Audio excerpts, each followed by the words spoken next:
Bonsoir et bienvenue au journal télévisé de la 3e chaîne de France, je suis Mathieu Augustin et nous sommes aujourd'hui le mercredi 12 novembre. Bonjour. La Commission européenne a dévoilé un nouveau plan visant à attirer davantage de jeunes vers l'agriculture afin de relever les défis croissants auxquels est confronté le secteur agricole.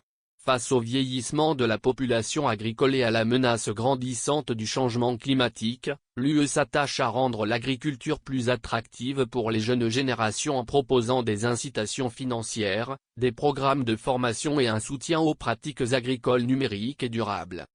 Cette initiative, qui s'inscrit dans la stratégie européenne de la ferme à la table, vise à rendre l'agriculture plus rentable, innovante et respectueuse de l'environnement. Dans le cadre de ce plan, la Commission européenne propose des subventions et des aides financières aux jeunes agriculteurs pour créer ou développer leur exploitation. Elle prévoit également de renforcer l'accès à la formation aux technologies numériques, telles que l'agriculture de précision et l'agriculture basée sur les données, qui deviennent essentielles à la réussite agricole future. La stratégie comprend également une meilleure visibilité et une plus grande attractivité des métiers ruraux, en montrant comment l'agriculture évolue pour intégrer les nouvelles technologies et les pratiques durables. La Commission invite les États membres à mettre en œuvre ces changements par le biais de programmes nationaux spécifiques adaptés aux besoins locaux. L'un des objectifs clés est d'inverser la tendance à l'exode rural et au déclin des petites exploitations agricoles, considérées comme essentielles à l'économie rurale européenne.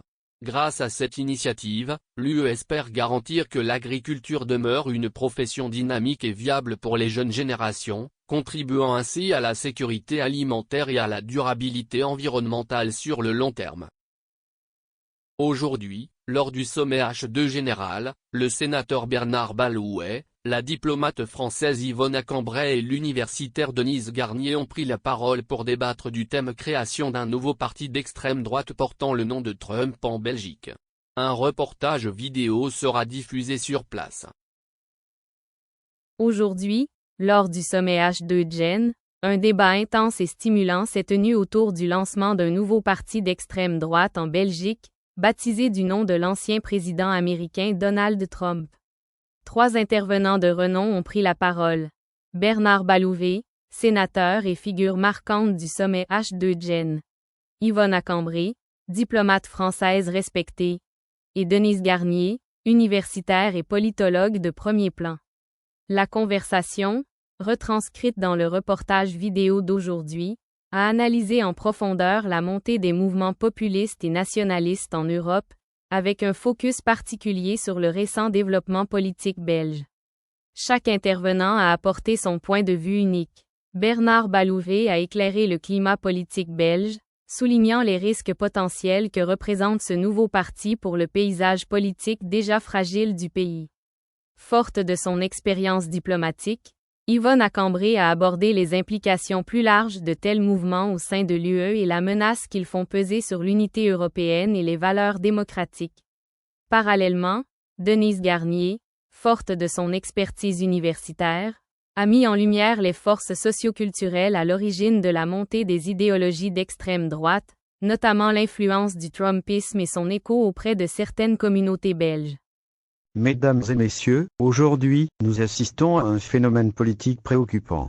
Un nouveau parti d'extrême droite a été lancé en Belgique, et il porte un nom qui résonne fortement à l'échelle mondiale, Trump. Ce parti, inspiré par l'ancien président américain et ses idéaux populistes, cherche à s'implanter sur la scène politique belge.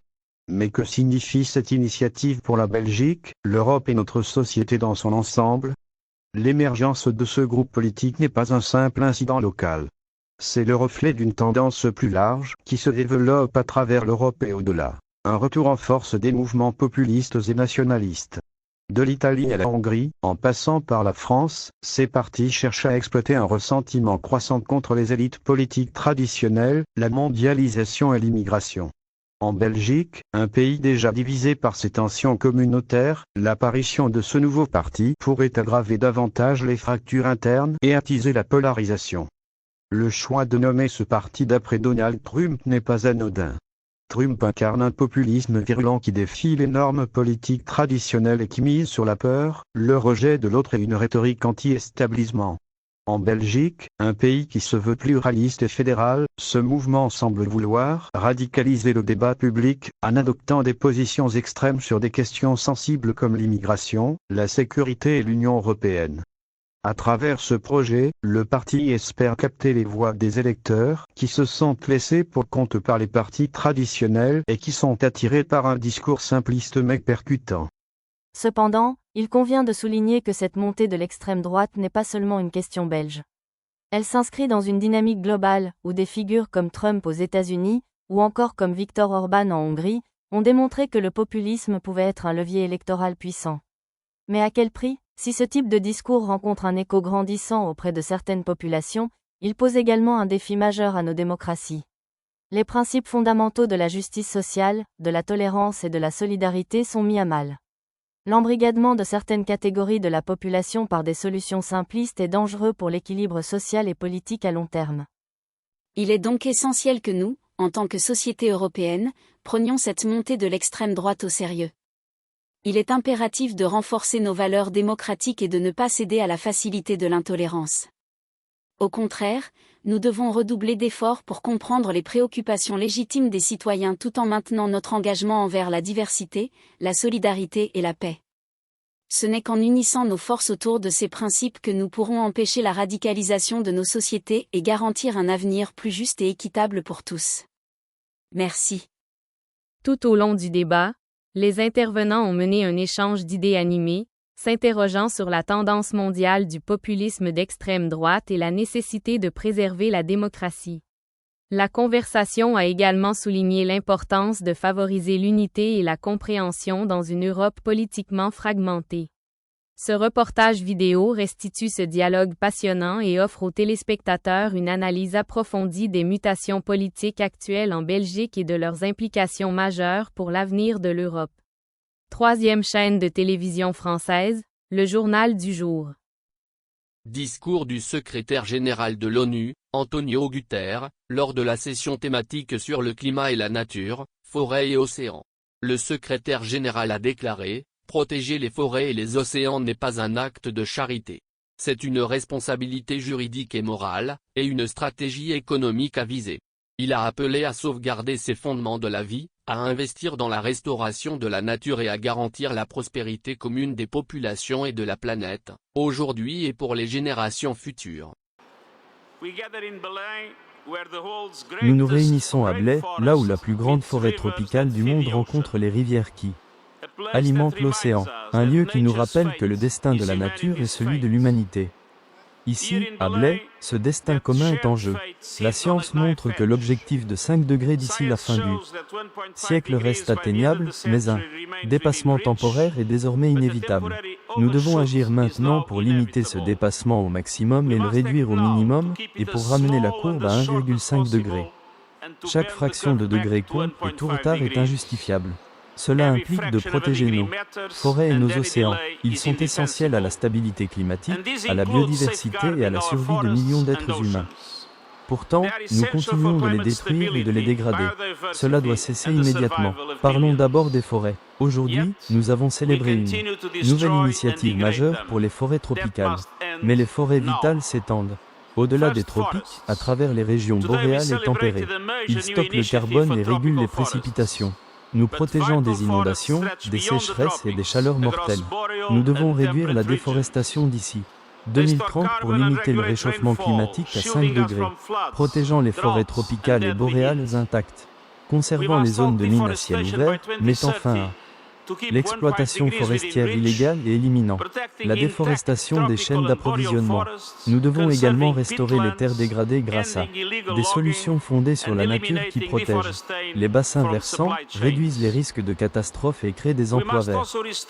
Deuxièmement, les océans. Nos océans absorbent un quart des émissions de CO2 d'origine humaine et la majeure partie du surplus est piégée dans notre atmosphère. Ils refroidissent la planète, sont essentiels à la sécurité alimentaire, aux moyens de subsistance et à la protection côtière. Pourtant, ils se réchauffent, s'acidifient et leur niveau monte, menaçant des vies, des économies et l'existence même de communautés entières.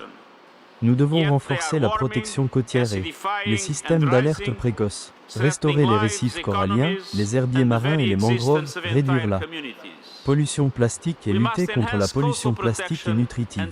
Développer efficacement les aires marines protégées, notamment en mettant rapidement en œuvre l'accord sur la diversité biologique marine de diverses régions. Au-delà des juridictions nationales et en atteignant l'objectif 30 par 30 de protéger 30% des terres et des océans d'ici 2030. Cette année, dans un avis consultatif historique sur le changement climatique, la Cour internationale de justice a statué que l'élévation du niveau de la mer pose des défis économiques, sociaux, culturels et humanitaires et a clairement indiqué que les nations ont l'obligation de coopérer dans ce contexte. Cet appel à l'unité et à la justice commence par les peuples autochtones. Ils protègent les terres et les eaux depuis des millénaires, préservant la biodiversité et soutenant les écosystèmes qui nous font vivre tous. Pourtant, ils ne reçoivent qu'une fraction du financement climatique et bien trop de reconnaissance. Nous devons les honorer et les soutenir en défendant leurs droits fonciers, en assurant leur pleine participation à la prise de décision et en investissant dans leur leadership en tant que véritables gardiens de la planète. Excellence, la protection des forêts et des océans n'est pas un acte de charité. C'est une responsabilité légale, morale et économiquement avisée. Honorons ce devoir en préservant ces fondements de la vie, en investissant dans la restauration de la nature et en veillant à ce que l'humanité et la planète prospèrent. Ensemble, aujourd'hui et pour les générations futures. Merci. Let us honor that duty by safeguarding these foundations of life, investing in nature's recovery, and ensuring that people and planet thrive together now and for generations to come. And I thank you.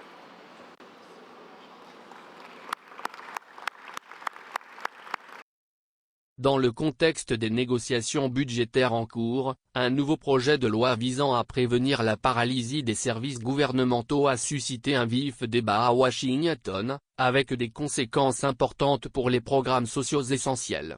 Ce texte, soutenu par les républicains de la Chambre des représentants et défendu par le président de la Chambre, Kevin McCarthy, cherche à éviter une telle paralysie en intégrant des dispositions cruciales qui pourraient impacter fortement l'accès des Américains aux soins de santé et à l'aide alimentaire. L'une des dispositions les plus controversées du projet de loi prévoit la réduction des subventions accordées dans le cadre de l'Affordable Care Act, (ACA), ce qui pourrait entraîner une hausse des primes pour des millions d'Américains dépendants du marché de l'assurance maladie. Les détracteurs du projet de loi avertissent que ces changements affecteraient de manière disproportionnée les familles à faible revenu, contraignant nombre d'entre elles à payer des primes plus élevées pour une couverture réduite, voire, pire encore, à perdre tout accès aux soins.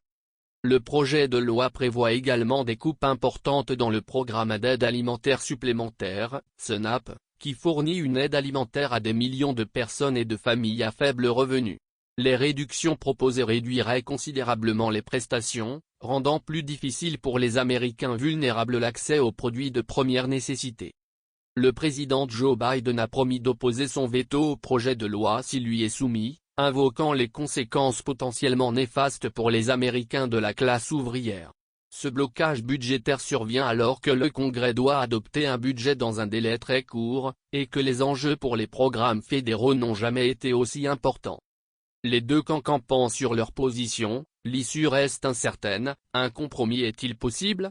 Ou bien une paralysie des services publics aura-t-elle lieu, creusant davantage encore les divisions politiques à Washington? Les répercussions de ces décisions budgétaires pourraient se faire sentir dans tout le pays, affectant des secteurs aussi variés que la santé et la sécurité alimentaire, et plongeant les Américains dans l'incertitude quant à l'avenir des services publics essentiels. Coup de théâtre, le releveur des Cleveland Guardians, Emmanuel Clase, est transféré aux New York Yankees dans le cadre d'une transaction majeure impliquant également le lanceur Luis Ortiz. Ce transfert, qui a secoué la MLB, est perçu comme un tournant décisif pour les deux équipes, qui cherchent à renforcer leurs effectifs respectifs pour la saison à venir.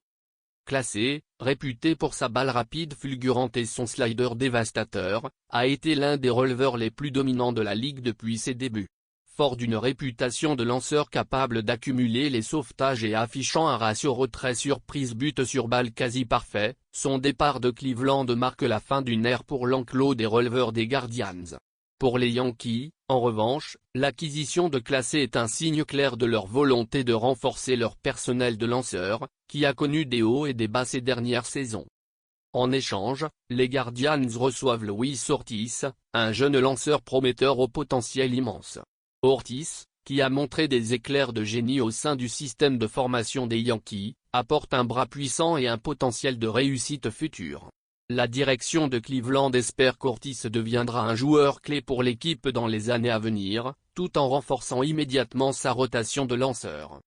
Cet échange a suscité des réactions mitigées chez les fans et les analystes. Si certains y voient une bonne nouvelle pour les Yankees, d'autres se demandent si les Guardians ne cèdent pas trop de terrain dans une saison où une reconstruction pourrait encore se profiler.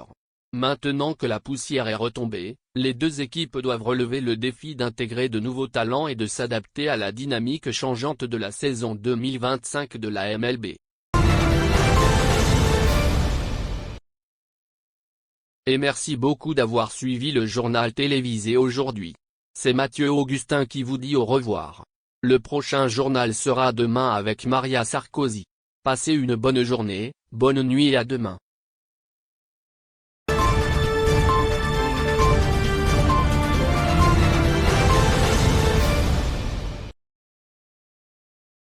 Le sponsor de l'exposition est MC Donald France. Le sponsor de l'exposition est Service de nettoyage Monsieur Propre.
Découvrez notre tout nouveau Mac Baguette, uniquement disponible en France.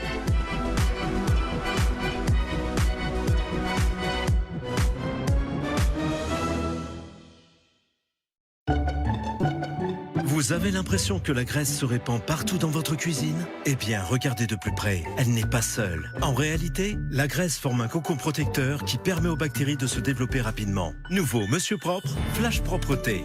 Dissout rapidement la graisse, tout en éliminant 99,9% des bactéries et le virus de la Covid-19. Pour des surfaces impeccablement propres et saines, tous les jours, sans effort. C'est ça, la propreté de Monsieur Propre. Monsieur Propre.